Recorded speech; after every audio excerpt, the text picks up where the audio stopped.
Olá, pessoal. Vamos continuar aí a nossa sequência de provas ainda agora, analisando a prova de auditor júnior Petrobras, né? Você tem o concurso da Petrobras, a 20ª prova de nosso curso. Você tem observado que as provas da CES Gran Rio são muito pontuais, né? Curtinhas, a maioria das provas com 10 questões. São raras as provas que você tem observado seguramente aí muito mais de 10 questões, 15, 20, 30, né? 30 questões é um achado, né? Aquela coisa que você já sabe que é algum concurso muito específico, algum cargo bem peculiar e que seguramente vai avaliar as pessoas aí no mais variado grau em termos de incompreensão, interpretação, gramática, aquela coisa toda. Bom, agora nessa prova, 10 questões simplíssimas. Eu estava observando aqui uma prova de auditor da Petrobras, ou auditora, diga aí. A segunda prova de 2011, você tem uma prova geral de número 20 aí, e é uma coisa interessante, né? Ele coloca aqui, eu estou virando a página, cada questão valendo um ponto, eu estava olhando também, conhecimentos específicos, um ponto cada, bloco 1, bloco 2, pode notar. A prova inteira valendo um ponto todas as questões. É uma coisa bem rara de acontecer, né? Você seguramente já viu em outras provas do CES Gran Rio aquela indicação aí de pesos diferenciados para conhecimentos específicos, conhecimentos básicos, aquela coisa toda, mas pelo menos agora a prova de língua portuguesa já tem aí um diferencial, mesmo peso para todas as outras coisas, até para a língua estrangeira, né? Língua inglesa. Bom, vamos lá. A primeira questão simplíssima, de acentuação, vamos dar uma olhada aí.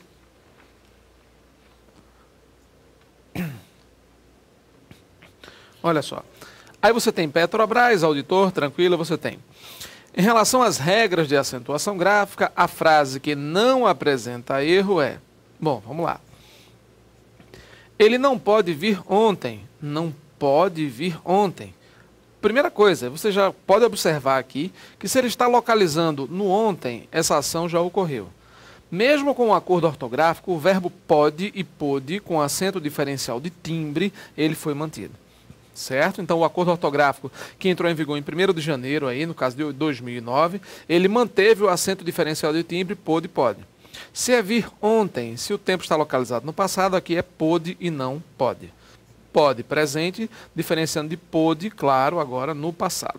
Tá? Então, recebe acento gráfico aqui, pôde. Lembrando que os acentos diferenciais, né, esses acentos diferenciais de timbre ou de palavra, eles permanecem, segundo o acordo ortográfico, o novo acordo, nas palavras, nos verbos, né, nas formas plurais dos verbos ter e vir.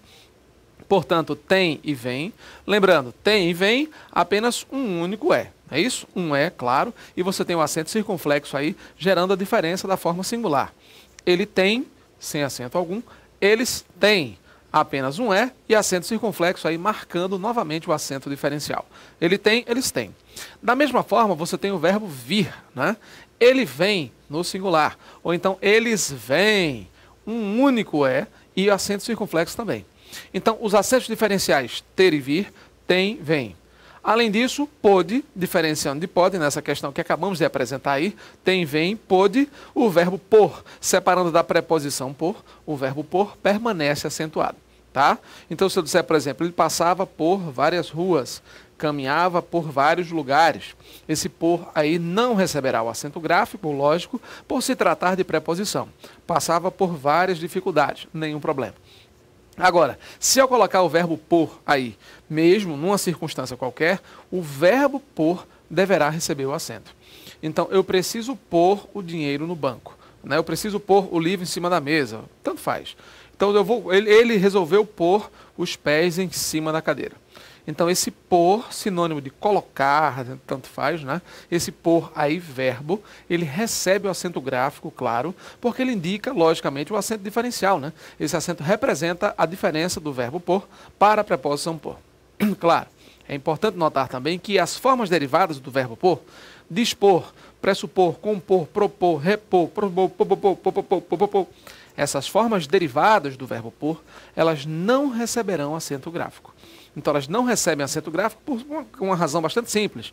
Serão oxítonas terminadas em R. Então, a partir do momento em que eu acentuo o verbo por, é acento diferencial, porque eu tenho um monossílabo. Eu tenho uma palavra isolada, soltinha, uma única vogal, beleza, uma sílaba. Agora, quando eu adiciono, quando eu acrescento aí o prefixo à palavra, propor, dispor, recompor, pressupor e por aí vai, eu passo a formar palavras dissílabas, trissílabas, entendeu? Então agora eu vou considerar, claro, oxítono terminado em R. Até porque eu não posso dizer, no caso do monossílabo tônico, o por, como simplesmente pertencente a qualquer regra de acentuação aí, chave das regras básicas, né? Você sabe que as devem se acentuar, no caso aí, os monossílabos tônicos, né? Os vocábulos oxítonos e os monossílabos tônicos em circunstâncias bem particulares. Acentuam-se as oxítonas nas palavras formadas por terminadas por ael, ens. Lembra aquela história? Ael, ens, aeo, seguidas ou não de s, além das terminações em ens. Aí você acentua as oxítonas. Agora, no caso dos monossílabos tônicos, deve-se acentuar apenas aqueles terminados em ael, apenas isso. Os outros casos, tem, por, etc., são acentos diferenciais, certo? Então não pode esquecer desse negócio para ficar confundindo aí acento diferencial com os outros. Então, ó, acento diferencial depois do novo acordo ortográfico. Formas plurais, tem, vem, pôde, por, e a palavra forma, diferenciando da palavra forma. Forma, com acento circunflexo, para evitar confusão com a palavra forma, que também é substantivo. São dois substantivos aí. Mas o que você não pode confundir é pensar, desculpem, é pensar pelo menos que você pode utilizar a palavra forma com acento em qualquer situação. Ou você simplesmente não usará mais o acento dentro da palavra forma. Imagine se eu tenho uma frase assim, observe. Eu não sei qual é a forma da forma. Ou então se eu disser, por exemplo, que forma esquisita, ou que forma esquisita, o que será? Se a frase, que forma esquisita, por exemplo, né, não tiver acento na palavra forma ou forma, você pode ler das duas formas, né? Ou seja, forma de forma e forma. Professor, esse negócio de forma e forma está me complicando o juiz aqui. Olha, você só deverá utilizar o acento diferencial na palavra forma se julgar realmente necessário, por uma questão de confusão, né? Para evitar confusão, para uma maior clareza. Não, eu vou colocar o acento aqui porque eu percebo que essa frase pode ser mal interpretada, ou pode não ser interpretada da forma mais clara, da forma adequada em relação a isso. Percebeu? Vamos avançar, acompanhe aí. Então, ó, tem, vem, pôde, por, forma, não é isso? Então você tem aqui, ó, ele não pode vir, ele não pôde vir ontem à reunião porque fraturou o pé. Aqui você sabe que é acento diferencial, né, de passado. Vir, tudo bem, ontem à reunião porque fraturou o pé, monossílabo tônico, terminado em E, tudo certinho, menos esse pôde aqui que está esquisito. Encontrei a moeda caída perto do sofá da sala.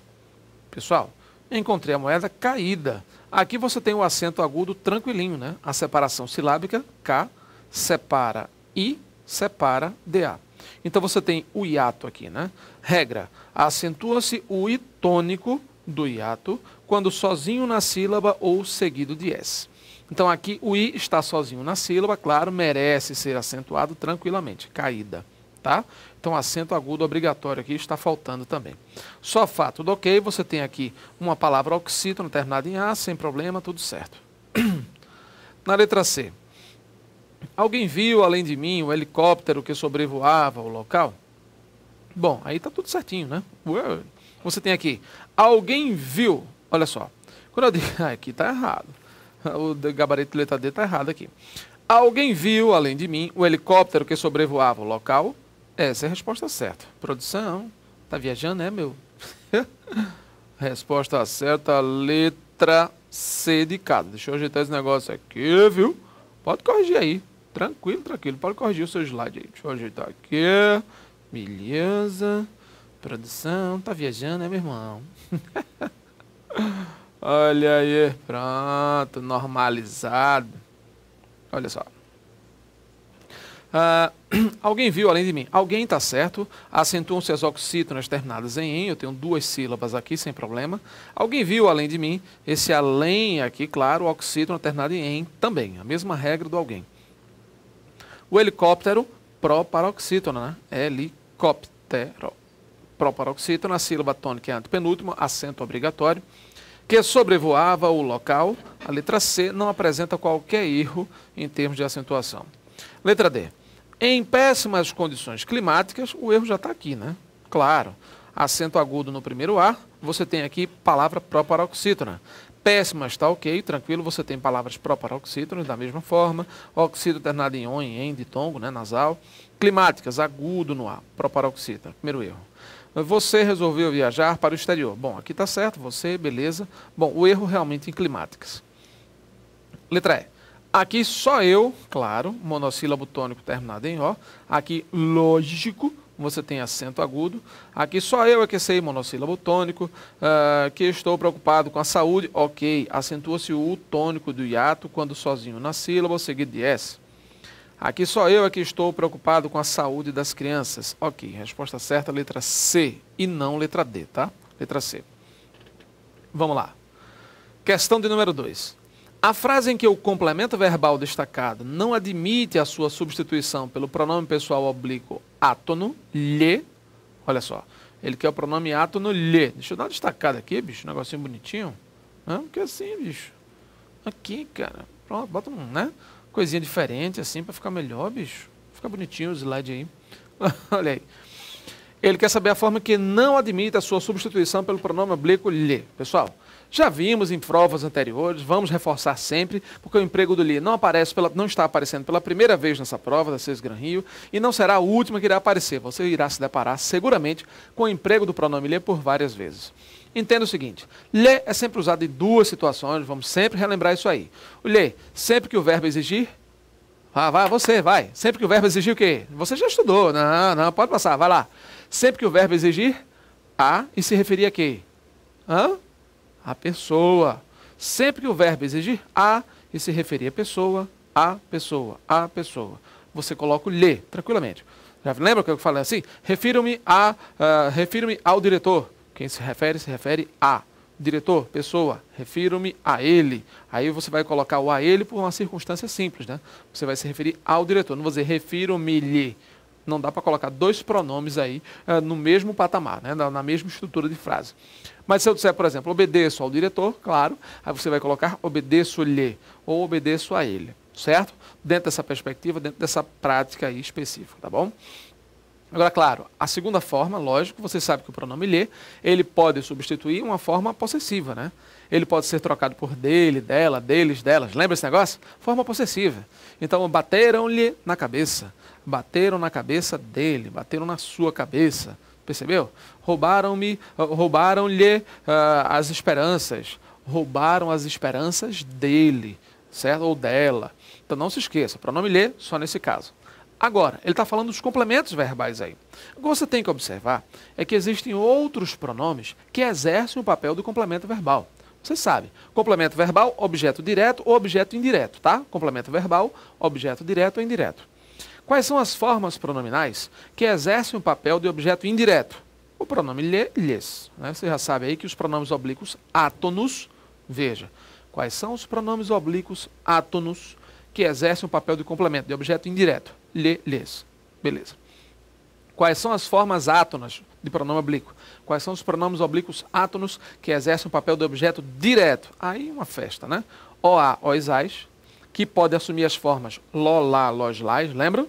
Lolá, loslais, se os verbos terminarem com RZS, razões, fez as provas, fê-las, lembra? Fazer as tarefas, fazê-las, sempre aquela mesma história, né? RZS. Ou então, noná, nosnais, também formas oblíquas que substituem verbos que substituem complementos de verbos que terminam com ditongo, né? Põe as esperanças, põe-nas. Terminaram os trabalhos, terminaram-nos. Lembra aquela história? Terminaram-nos. Exatamente.